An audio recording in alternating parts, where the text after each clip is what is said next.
मास, हाँ, मास है, मास हो गया। लेंथ। और क्या हो सकता है? वर्क, एनर्जी, ये सब स्केलर हैं, एटसेट्रा, और भी वैल्यूज हो सकती हैं। ठीक है, ये स्केलर क्वांटिटीज हैं। नेक्स्ट जो है दैट इज वेक्टर। वेक्टर के एग्जांपल अगर देखें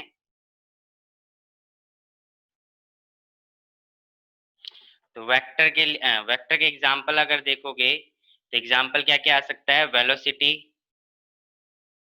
एक्सेलरेशन, फोर्स। ठीक है, तो ये कुछ एग्जांपल्स हैं वेक्टर के। क्लियर? तो यहाँ तक बात समझ में आ गई। स्केलर जिसके पास सिर्फ मैग्नीट्यूड होता है, वेक्टर मैग्नीट्यूड और डायरेक्शन दोनों होता है। स्केलर में अगर सिर्फ मैग्नीट्यूड चेंज हो जाएगा तो स्केलर चेंज हो जाएगा, बट वेक्टर में अगर मैग्नीट्यूड चेंज हो जाए या फिर डायरेक्शन हो जाए या फिर दोनों हो जाए, कोई सभी केस हो, उन सभी केसेस में वेक्टर चेंज होता है। स्केलर में ये सिंपल लॉज ऑफ एडिशन को फॉलो करता है, जबकि vector special laws of addition को फॉलो करता है। मतलब कि वेक्टर को ऐड करने के लिए आपको स्पेशल लॉज की जरूरत होती है। ठीक है, एग्जांपल मैंने बता दिया, speed, distance, mass, work, energy is the example of scalar quantity. And vector quantity के मैंने बताया वेलोसिटी, एक्सेलरेशन, फोर्स एटसेट्रा। ये सब एग्जांपल हो गए किसके? वेक्टर के। तो आप या तो इसका स्क्रीनशॉट ले लीजिए या नोट कर लीजिए।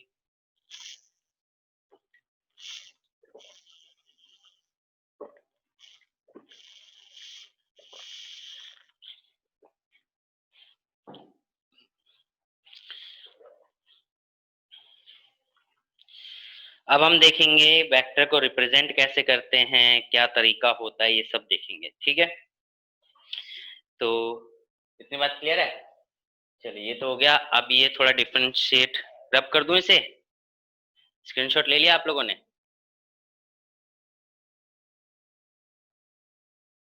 ओके, तो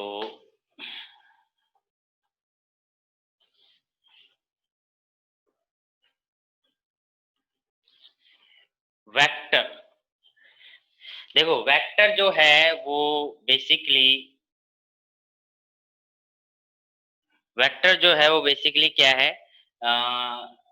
को जो रिप्रेजेंट करने का तरीका है वो ये है कि उसके ऊपर एक एरो लगा देते हैं, यानी कि इस तरीके का एरो लग जाता है। इस एरो में ये जो शो कर रहा है, ये टेल शो कर रहा है, जिसको हम इनिशियल पॉइंट भी कहते हैं। ठीक है, इनिशियल पॉइंट भी कहते हैं। इनिशियल पॉइंट को शो करता है।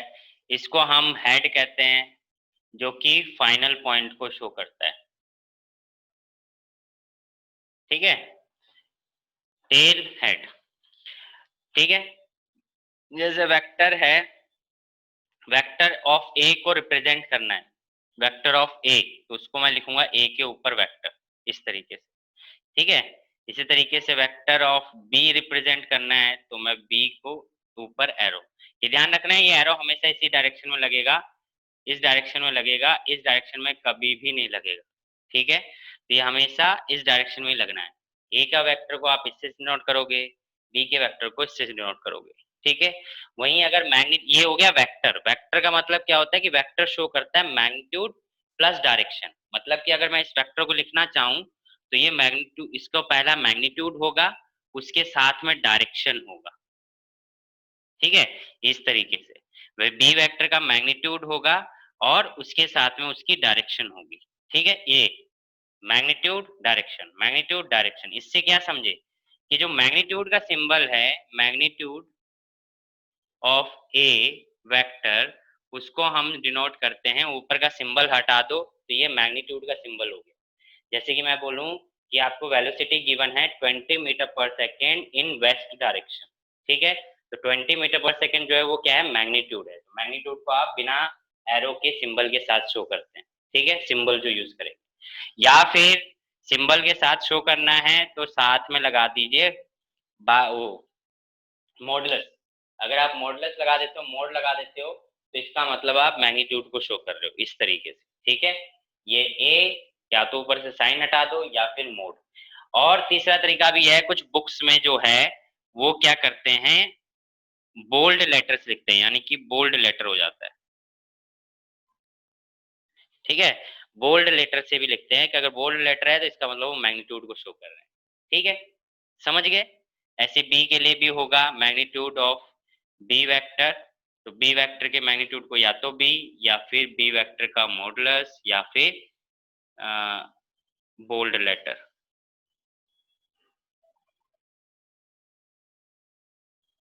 ठीक है, या फिर बोल्ड लेटर, क्लियर है। तो ये हो गया मैग्नीट्यूड। और ये जो साथ में देख रहे हो ना, इसको कहते हैं कैप लगाना, यानी ऊपर क्या लगा दिया आपने, कैप लगा दिया, ए का कैप, बी का कैप, सी वेक्टर का कैप। तो जब हम कैप लगाते हैं तो बेसिकली हम क्या शो कर रहे हैं, वो डायरेक्शन है। इनको हम बोलते हैं यूनिट वेक्टर्स, इनको क्या बोलते हैं, यूनिट वेक्टर्स, क्या बोलते हैं, यूनिट वेक्टर्स। इससे क्या समझे कि मतलब जो यूनिट वेक्टर्स होते हैं वही क्या होते हैं, डायरेक्शन होते हैं। यूनिट वेक्टर जो होते हैं वही क्या होते हैं, डायरेक्शन होते हैं। अब यूनिट वेक्टर का मतलब क्या है, ऐसा वेक्टर जिसका मैग्नीट्यूड 1 होता है। यूनिट वेक्टर वो वेक्टर होता है, unit vector are those vector which have magnitude 1 and show the direction of the given vector, ठीक है।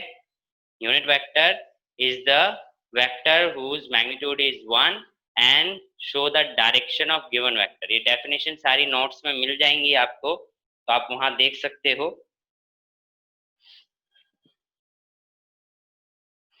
यहां तक कोई डाउट किसी को, किसी पॉइंट में, सुबह यशस्वी, अगर क्लियर है तो एक बार यस कर दो।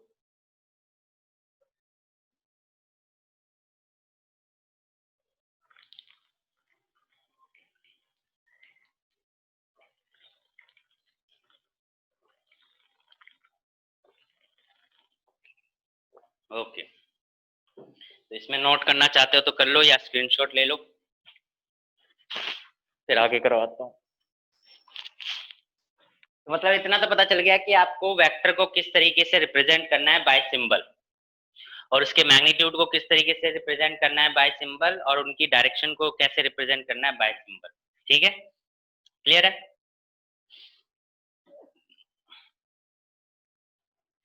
अब आगे देखिए, आगे हम बात करते हैं, वेक्टर हो गया, इसकी रिप्रेजेंटेशन हो गई। नाउ हम कुछ टाइप्स ऑफ वेक्टर के बारे में बात करेंगे। क्या बात करेंगे, टाइप्स ऑफ वेक्टर, ठीक है।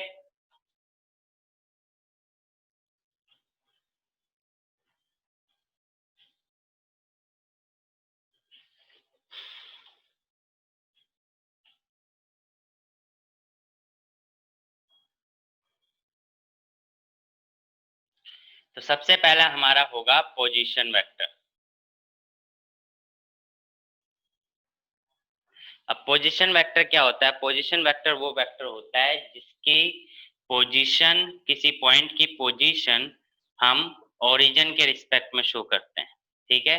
जैसे ये एक्स, वाई और जेड है, इस पॉइंट, ये मान लीजिए पी पॉइंट है, तो इस पी पॉइंट के कुछ कोऑर्डिनेट्स हैं A1, B1 एंड C1, ठीक है, A1, B1 एंड C1 ये कोऑर्डिनेट्स हैं, और ये ओरिजिन से आपने लाइन खींच दी, यानी कि किसी कोऑर्डिनेट को अगर ओरिजिन के रिस्पेक्ट पे देखोगे तो वो क्या कहलाएगा, पोजीशन वेक्टर।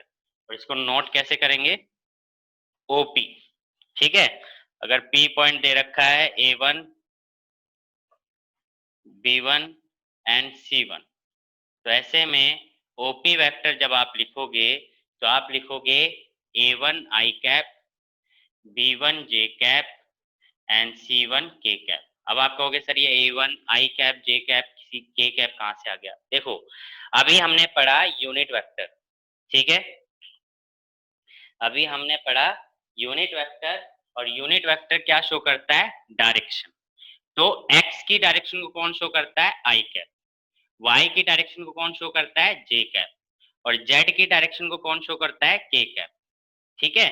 यानी कि I J K are the unit vectors of X Y and Z axis, यानी एक्स एक्सिस के डायरेक्शन को आई कैप शो करेगा, वाई एक्सिस की डायरेक्शन को जे शो करेगा, और के जेड डायरेक्शन की एक्सिस को के कैप शो करेगा। इसका मतलब जैसे अगर ए है तो ए क्या है, ए एक्स पे है, यानी ए एक्स का कोऑर्डिनेट है, यानी x का कोऑर्डिनेट मतलब a की जो वैल्यू हो x डायरेक्शन में, तो x की डायरेक्शन को हम किससे शो करेंगे, i कैप, इसलिए a1 i कैप।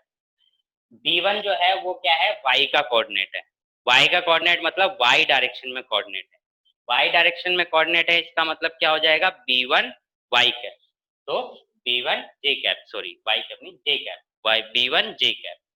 इसी तरीके से C1 जो है वो Z का कोऑर्डिनेट है, Z का कोऑर्डिनेट मतलब Z एक्सिस की तरफ है, Z की डायरेक्शन में। तो अगर Z की डायरेक्शन में है तो क्या होगा कि Z की डायरेक्शन, इसका मतलब K कैप, यानी C1 K cap, C1 K cap मतलब C1 K कैप। तो इस तरीके से हमने क्या करा, इन कोऑर्डिनेट्स को आपने पोजीशन वेक्टर के फॉर्म में लिख दिया, A1 I cap, B1 J cap and C1 K cap, ठीक है।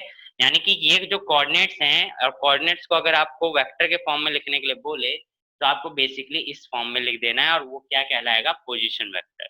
और पोजीशन वेक्टर हमेशा ओरिजिन से देखा जाता है, इसलिए मैंने आगे लगाया ओपी, ठीक है, समझे।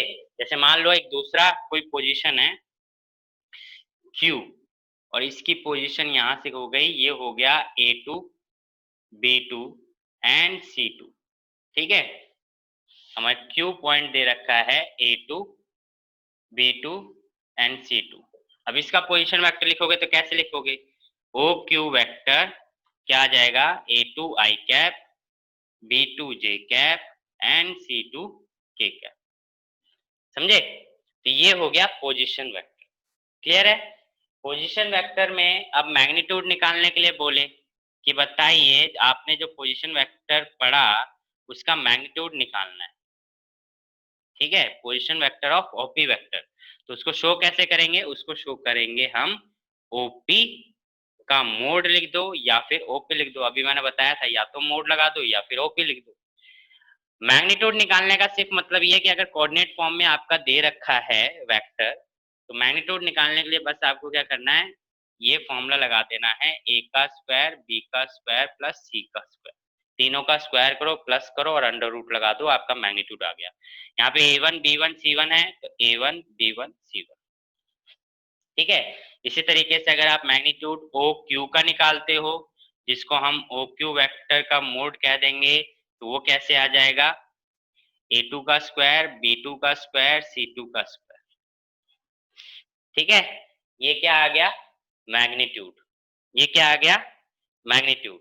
यहां तक बात क्लियर, यशस्वी, सुबह, कोई डाउट।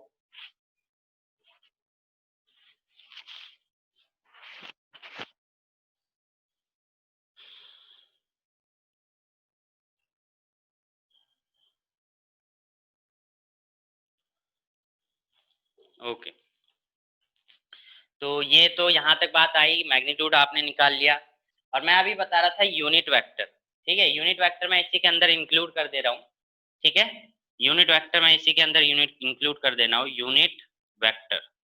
देखो यूनिट वेक्टर मतलब कि आपसे पूछ रहा है कि ऐसा वेक्टर निकालो जिसका मैग्नीट्यूड 1 है। तो जब भी किसी वेक्टर का, क्योंकि और यूनिट वेक्टर हमेशा न किसी वेक्टर का ही होता है, तो ये ध्यान रखना, यूनिट वेक्टर अगर आप निकाल रहे हो यानी OP vector of OP vector का, इसका मतलब आप क्या निकाल रहे हो, इसका फॉर्मूला होता है, इसका फॉर्मूला होता है वेक्टर अपॉन में उसका मैग्नीट्यूड, है ना, वेक्टर अपॉन में उसका मैग्नीट्यूड यानी ओपी का मोड। यानी कि क्या हो जाएगा, वेक्टर क्या है आपका, ओपी वेक्टर कितना है, a1 i cap, b1 j cap और c1 k कैप, है ना, और अपॉन में उसका मैग्नीट्यूड लिख दो, यानी कि a1 का स्क्वायर b1 का स्क्वायर प्लस c1 का स्क्वायर, तो ये आ जाएगा यूनिट वेक्टर।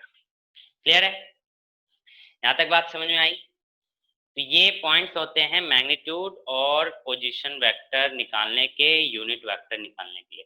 अब आप कहोगे सर ये फॉर्मूला कैसे बना, तो मैंने अभी आपको बताया था, कोई भी वेक्टर अगर आप लिखते हो, जैसे कि ए वेक्टर है, तो ए वेक्टर क्या होगा, ए वेक्टर होगा उसका मैग्नीट्यूड प्लस में उसकी डायरेक्शन यानी यूनिट वेक्टर, तो ये इसको हम यूनिट वेक्टर भी कहते हैं।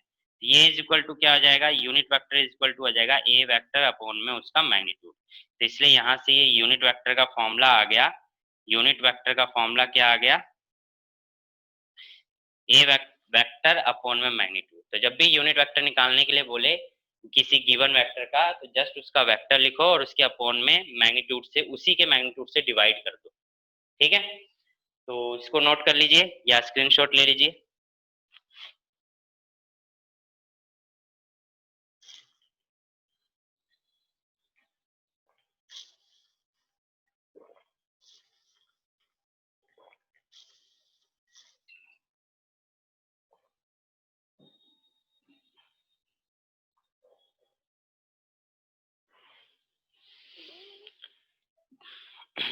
दूसरी बात ये ध्यान रखना कि पोजीशन वेक्टर को आर से भी डिनोट करते हैं, R1 वेक्टर, R2 वेक्टर, ठीक है, R1 vector and R2 vector are से भी डिनोट किया जाता है।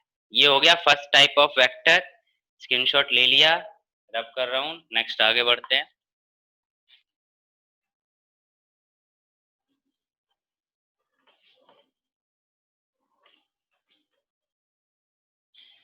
सेकंड है displacement vector, second is displacement vector.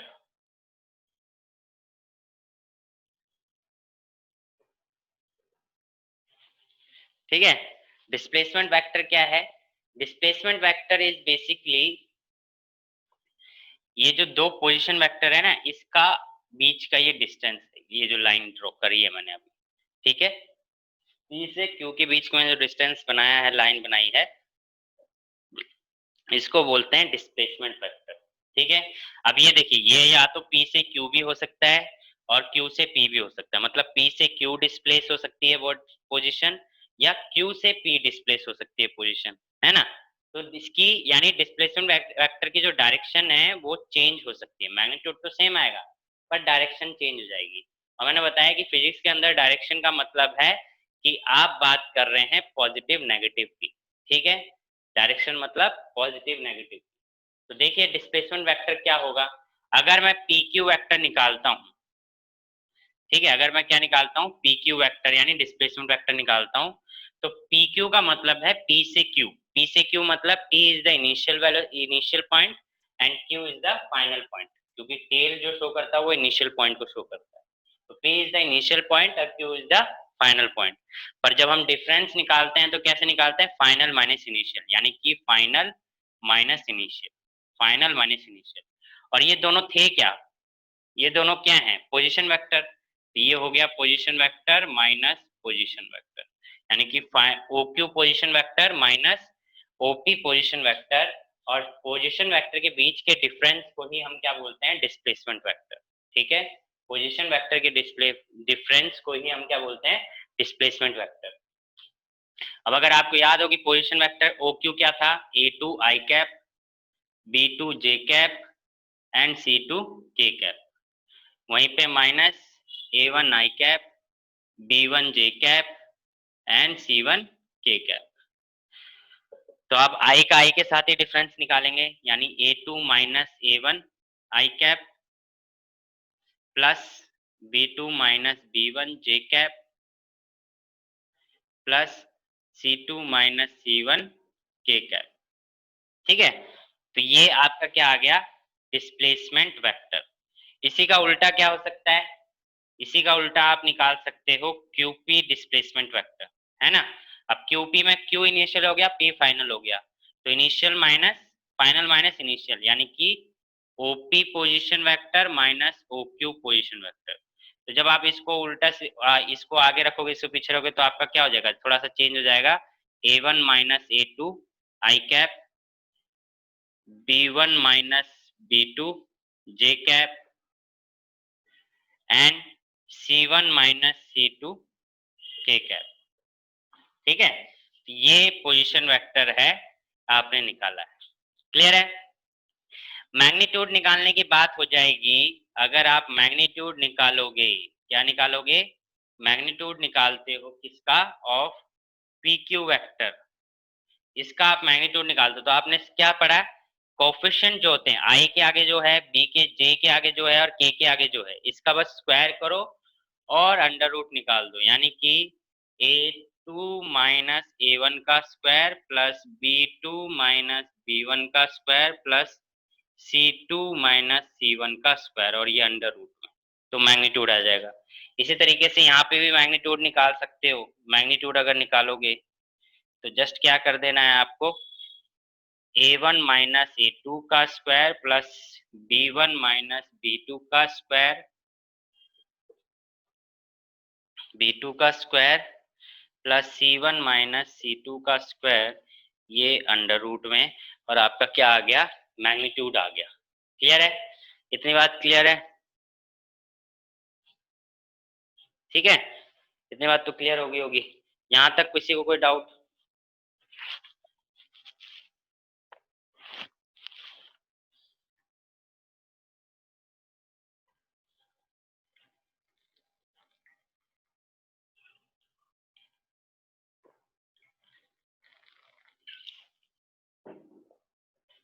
ठीक है, तो ये आपने पढ़ लिया position and displacement vector.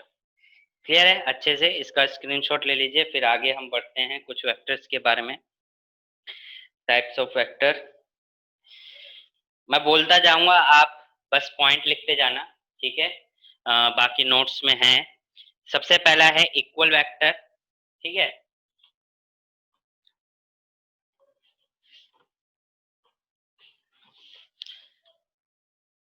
Third है इक्वल वेक्टर।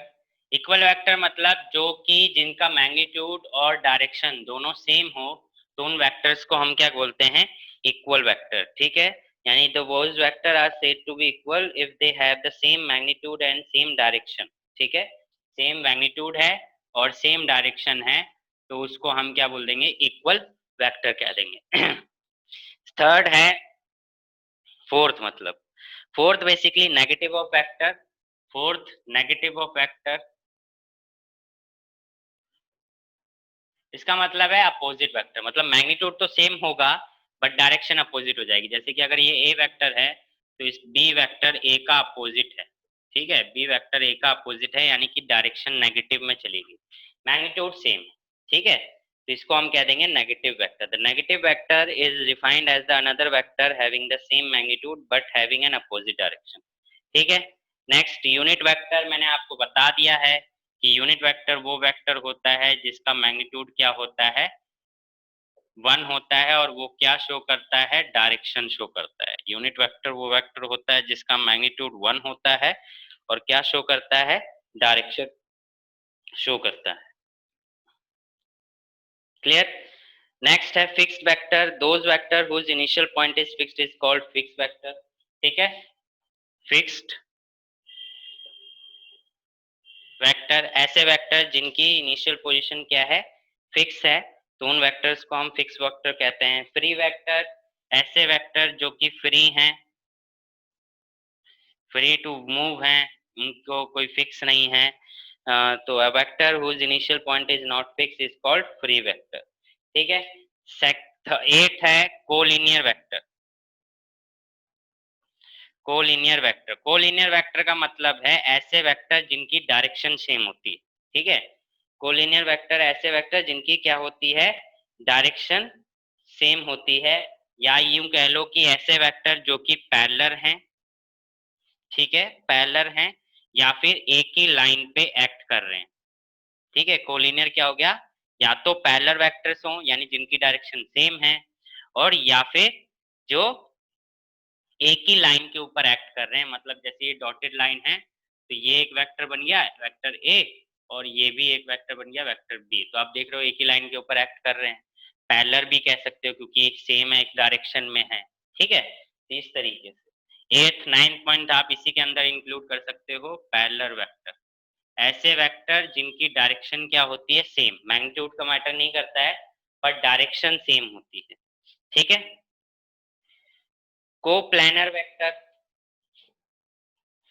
को प्लेनर वेक्टर, को प्लेनर वेक्टर का मतलब है सेम प्लेन, यानी कि एक्स वाई सेम प्लेन है, मतलब दो वेक्टर हैं दोनों ही एक्स वाई में एक्ट कर रहे हैं या वाई जेड में एक्ट कर रहे हैं।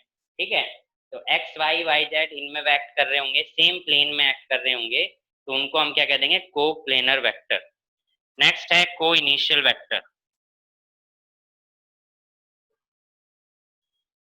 ठीक है, को इनिशियल वेक्टर मतलब कि ऐसे वेक्टर जिन जो कि जिनका इनिशियल पॉइंट सेम है, जैसे कि ये और ये ए वेक्टर हो गया और ये बी वेक्टर हो गया, दोनों का इनिशियल पॉइंट सेम है।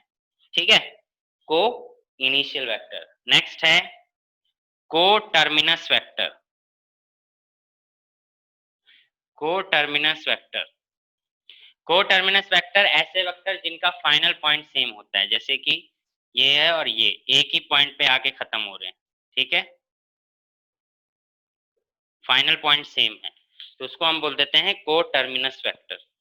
क्लियर है?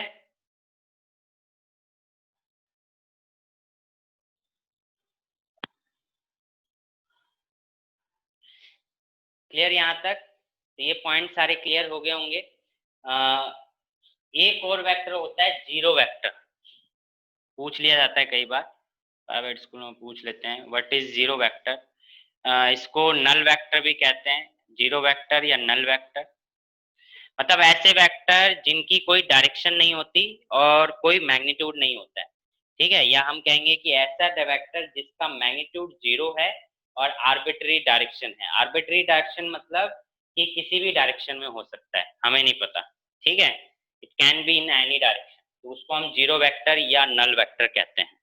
यहाँ तक आई होप आप लोगों को क्लियर हो गया होगा। ये पॉइंट्स हैं यानी डिफरेंट टाइप ऑफ वेक्टर्स हैं जिनको मैंने आपको एक्सप्लेन करा है। इनमें से आपसे किसी को भी कुछ पूछना है तो पूछिए, अदरवाइज इनकी डेफिनेशंस आपके नोट्स में हैं, तो no need to write right now. So हाँ जी, किसी को कुछ पूछना है?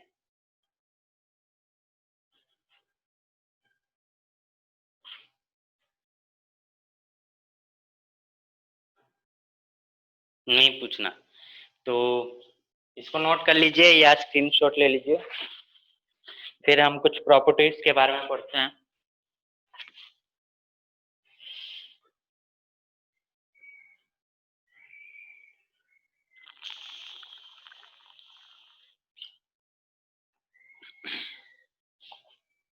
प्रॉपर्टीज क्या, फिर तो यही पढ़ना है।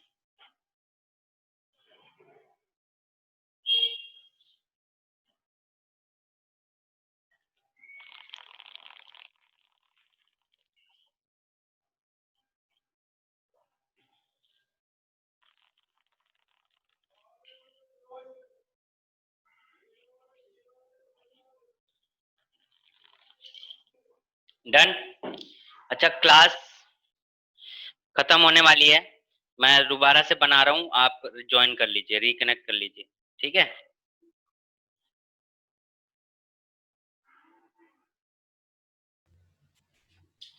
तो ट्राइंगल ऑफ वेक्टर एडिशन होता है और दूसरा होता है parallelogram vector laws of addition. तो आज हम करेंगे triangle law of vector addition, ठीक है। तो ट्राइंगल लॉ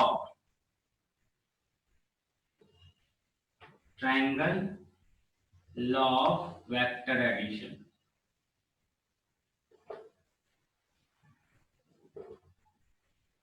ठीक है, triangle law of vector addition.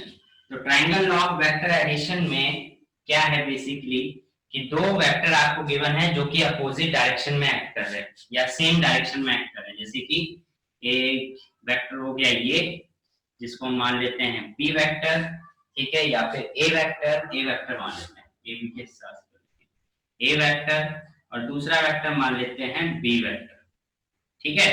और तीसरा वेक्टर जो होगा यानी कि ये इस तरीके से एक्ट कर रहे हैं और दोनों किसी ना किसी एक एंगल पे एक्ट कर रहे हैं यानी थीटा एंगल पे, और इसकी जो थर्ड, इस ट्रायंगल की थर्ड साइड होगी वो रिप्रेजेंट करेगा सम, ठीक है, वो रिप्रेजेंट करेगा, क्या रिप्रेजेंट करेगा? सम।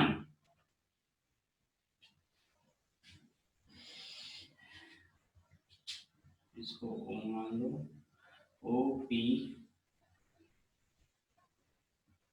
क्यू। तो जो आर वेक्टर है वो क्या शो कर रहा है? वो शो कर रहा है ए वेक्टर प्लस बी वेक्टर, ठीक है, यानी ए वेक्टर और बी वेक्टर का क्या शो कर रहा है? सम कर रहा है। जिसमें ट्रायंगल ऑफ वेक्टर एडिशन में क्या है कि जो दो वेक्टर हैं उनको इस तरीके से प्लेस किया गया है कि वो ट्रायंगल की दो साइड्स को, एडजेसेंट साइड्स को शो कर रहे हैं सेम डायरेक्शन में, जबकि जो थर्ड साइड है ट्रायंगल की वो इन दोनों वेक्टर के सम को शो कर रही है। बट आपको पता है कि वेक्टर में मैग्नीट्यूड और डायरेक्शन दोनों होता है, तो हमें एक बार मैग्नीट्यूड निकालना पड़ेगा और एक बार डायरेक्शन निकालनी पड़ेगी, यानी मैग्नीट्यूड के लिए अलग फॉर्मूला होगा और डायरेक्शन के लिए अलग, ठीक है। तो देखिए हम इसको शुरू करते हैं, तो क्या होगा कि ट्रायंगल इसमें क्या है कि ये जो बी वेक्टर है, ये बी वेक्टर है, यहां से एक लाइन एक्सटेंड हो रही है जिसको हम दे देते हैं नाम एम, ठीक है, और ये एंगल थीटा लग रहा है। तो देखिए in triangle, in triangle O M Q, O M Q right angle triangle है, ठीक है। अब राइट एंगल ट्रायंगल में पाइथागोरस लग सकता है, पाइथागोरस लग सकता है तो हम क्या लिख सकते हैं, ओ क्यू का square is equal to O M का स्क्वायर प्लस एम क्यू का स्क्वायर। पाइथागोरस लगा दिया बाय अप्लाइंग पाइथागोरस, ठीक है, साइड में लिख दो बाय अप्लाइंग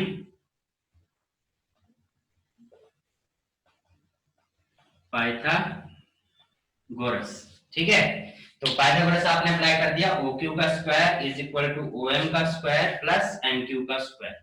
अब ओ क्यू किसका है, किसके बराबर है, ओ क्यू बराबर है आर के, ओ क्यू किसके बराबर है, आर के। तो ओ क्यू अगर आर के बराबर है तो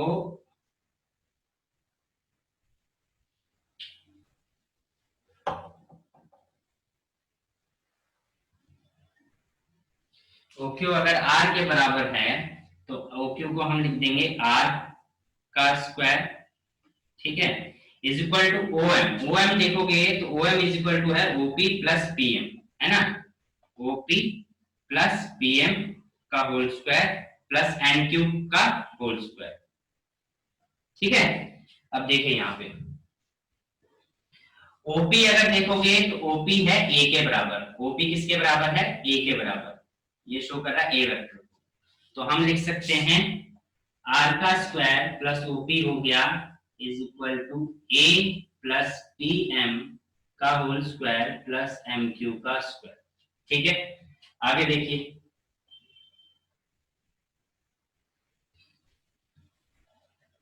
इन triangle, in triangle P M Q, P M Q, P M Q तो छोटे ट्राइंगल है, एक छोटा ट्राइंगल है, इसमें एक बार हम निकालेंगे साइन थीटा और एक बार निकालेंगे कॉस थीटा। साइन थीटा क्या होता है, पी बाय एच, तो sine theta is equal to P by H यानी M Q by P Q, M Q by P Q. अब एम क्यू की वैल्यू हमें निकालनी है तो M Q is equal to यहां से क्या हो जाएगा, M Q is equal to हो जाएगा पी क्यू साइन थीटा, है ना, और पी क्यू की वैल्यू क्या है, पी क्यू की वैल्यू है बी, तो M Q is equal to क्या हो गया, पी साइन थीटा, ठीक है। वहीं पे अगर cos थीटा निकालते हो तो cos थीटा इक्वल टू होता है b by H, b by H का मतलब है पी एम अपॉन में पी क्यू, है ना, पी एम अपॉन में पी क्यू। तो पी एम की वैल्यू हमें निकालनी है, तो P M is equal to क्या हो जाएगा, P M is equal to हो जाएगा पी क्यू कॉस थीटा, क्या हो जाएगा, पी क्यू कॉस थीटा, और पी क्यू कॉस थीटा का मतलब है कि पी क्यू है हमारा b, तो Pm इज इक्वल टू क्या आ गया, b cos थीटा। इसको अगर इक्वेशन 1 डाल देते हो, putting these values, putting these values in equation 1, तो देखिए क्या बनता है, R square is equal to A plus P M, P M मतलब ये b cos थीटा का whole square plus N Q का स्क्वायर मतलब कि p sin थीटा का होल स्क्वायर, है ना। अब इसको ओपन करोगे तो आइडेंटिटी लगा दोगे, क्या हो जाएगा, a का स्क्वायर प्लस b का स्क्वायर प्लस 2ab, है ना, 2ab plus p square sin square theta. अब आप देखो p कहां से आ गया, b है ना ये, ये देखिए यहाँ भी बी स्क्वायर है, यहाँ भी बी स्क्वायर, तो कॉमन ले सकते हैं, कॉमन लोगे तो क्या बन जाएगा, A square plus B square cos square theta plus sine square theta plus 2ab, 2ab cos theta. अब कॉस स्क्वायर थीटा और sine plus sine square theta क्या होता है, 1 के बराबर, तो R square is equal to क्या मिल गया, A square B square plus 2ab cos theta. ये आ गया मैग्नीट्यूड, यानी कि अगर आपको दो वेक्टर दे रखे हैं तो जस्ट ये वाला फॉर्मूला, रिजल्टेंट वाला फॉर्मूला, या इसको इस तरीके से लिखने, r is equal to under root A का स्क्वायर बी का square plus 2ab cos theta, 2ab cos theta. ठीक है, ये रिजल्टेंट का फॉर्मूला हो गया। यानी कि जब भी आपको दो वेक्टर गिवन हो तो जस्ट आपको क्या कर देना है, दो वेक्टर का स्क्वायर, ए का स्क्वायर बी का स्क्वायर 2ab cos थीटा लगा देना है, जहां पे थीटा जो एंगल होगा वो ए और बी के बीच का एंगल होगा और आपका रिजल्टेंट का मैग्नीट्यूड आ जाएगा। ये तो आया रिजल्टेंट का मैग्नीट्यूड। ठीक है, डायरेक्शन भी निकालनी है। ठीक है, तो डायरेक्शन निकालने के लिए हमेशा ध्यान रखो, डायरेक्शन निकालने के लिए हमेशा ध्यान रखो जो वेक्टर जो रिजल्टेंट है उसकी एंगल निकालना होता है। जब भी डायरेक्शन निकालने का मतलब है कि जो आप रिजल्टेंट निकाल रहे हो उसका एंगल निकालना है। ठीक है, तो एंगल निकालना है मतलब कि ये, यानी कि ये क्या हो गया, इसको हम मान लेते हैं बीटा, इसको क्या मान लेते हैं, बीटा। ठीक है, तो इसको अगर आपने बीटा मान लिया तो यहाँ पे देखिए जब भी डायरेक्शन निकालनी होगी तो आपको निकालना है tan beta. tan beta is equal to क्या होता है, p बाय b, यानी p by b। p by b मतलब m by om, m by om है ना, और m बाय om, और om किसके बराबर है, om है op प्लस pm, है ना, op plus pm, op plus pm। तो देखिए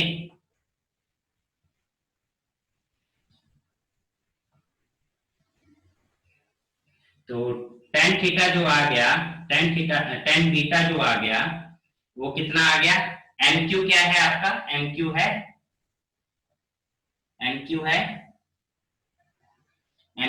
b sin थीटा, mq क्या है b sin थीटा अपॉन में op क्या है, op है आपका a प्लस pm क्या है, pm हमारा b cos थीटा।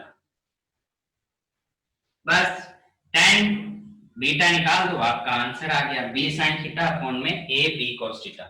देखो ये जो tan थीटा आया है वो इस डायग्राम के अकॉर्डिंग आया है। आगे जो क्वेश्चन होंगे उनमें जो डायग्राम होगा उस डायग्राम के अकॉर्डिंग tan बीटा अलग आ सकता है, बट अगर इस तरीके से ट्रायंगल दे रखा है तो आप इस चीज को अप्लाई कर सकते हो। बट बस अगर नहीं दे रखा है तो सिंपली आपको डायरेक्शन निकालना है, तो मतलब tan बीटा निकालना है। अब tan बीटा वहां पे क्या बनता है वो डिपेंड करता है डायग्राम के ऊपर कि क्या डायग्राम गिवन है। ठीक है, तो डायग्राम के अकॉर्डिंग आपको ध्यान देना होगा, तो डायग्राम के अकॉर्डिंग आपका tan बीटा आ जाएगा। tan बीटा मतलब बीटा की वैल्यू आ गई, इसका मतलब आपने डायरेक्शन निकाल लिया। क्लियर है यशस्वी, इसमें कोई डाउट?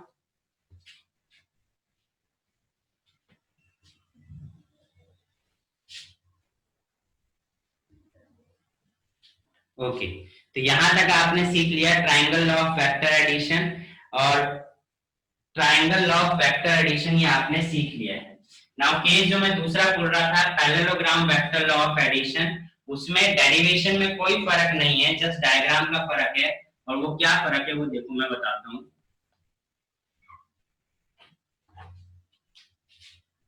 दूसरा जो है वो क्या है, पैरेललोग्राम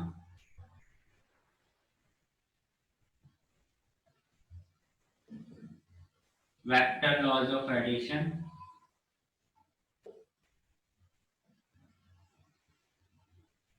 इसमें क्या है, ट्रायंगल में क्या था कि दो वेक्टर सेम डायरेक्शन में एक्ट कर रहे हैं, पैरेललोग्राम में क्या है कि दो वेक्टर अलग डायरेक्शन में एक्ट कर रहे हैं, यानी कि इस तरीके से एक एंगल थीटा। तो ये हो गया आपका ए वेक्टर, ये हो गया बी वेक्टर।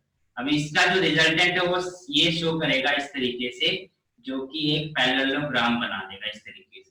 ठीक है, जस्ट आपको नेमिंग करना है ओ पी क्यू, इसका ये एक्सटेंड करोगे तो एम। ठीक है, अब देखो ये अगर एंगल थीटा है तो ये भी एंगल थीटा होगा, ये एंगल ये वेक्टर बी है तो ये भी बी वेक्टर होगा, क्योंकि पैरेललोग्राम में अपोजिट साइड्स क्या होती हैं, इक्वल होती हैं। तो यानी कि OP अगर ये वेक्टर बी है तो ये भी वेक्टर बी है, और ये इसका रिजल्टेंट है R जो शो करेगा जो कि A प्लस बी, यानी कि triangle law of vector addition में जो थर्ड साइड थी वो क्या शो कर रहा था, रिजल्टेंट। जबकि parallelogram vector laws of addition में जो पैरेललोग्राम का डायगोनल है, पैरेललोग्राम का डायगोनल यानी OQ, ये डायगोनल क्या शो कर रहा है, रिजल्टेंट। बस इतना फर्क है। बाकी पूरी डेरिवेशन सेम है। इसको आप बस ये समझो कि ऊपर का ये हटा दो, देखो वापस वही ट्रायंगल बन जाएगा। ठीक है, तो अगर आप ऊपर का इसका हटा दोगे ये वही ट्रायंगल बन जाएगा। इसका मतलब डेरिवेशन पूरी सेम है, कुछ अलग नहीं होगा। ठीक है, मैंने सिंबल भी इस तरीके से लगा दिए कि आपको कोई चेंज नहीं करना है, एज इट इज ये रहेगा। ठीक है, और बीटा निकालोगे तो देखिए इसमें रिजल्टेंट कौन शो कर रहा है, डायगोनल, यानी कि ये वाली लाइन है ना। तो ये वाली लाइन अगर डायगोनल शो करे तो इसका जो डायरेक्शन होगा वो क्या होगा, बीटा ये। तो वो आप बीटा निकालोगे डायरेक्शन के लिए, और ये पूरा एंगल दोनों के बीच का एंगल दे रखा है थीटा। ठीक है, क्लियर यहाँ तक यशस्वी?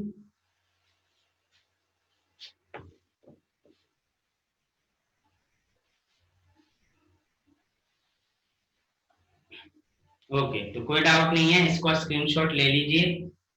फिर मिलते हैं नेक्स्ट क्लास में, टिल देन बाय।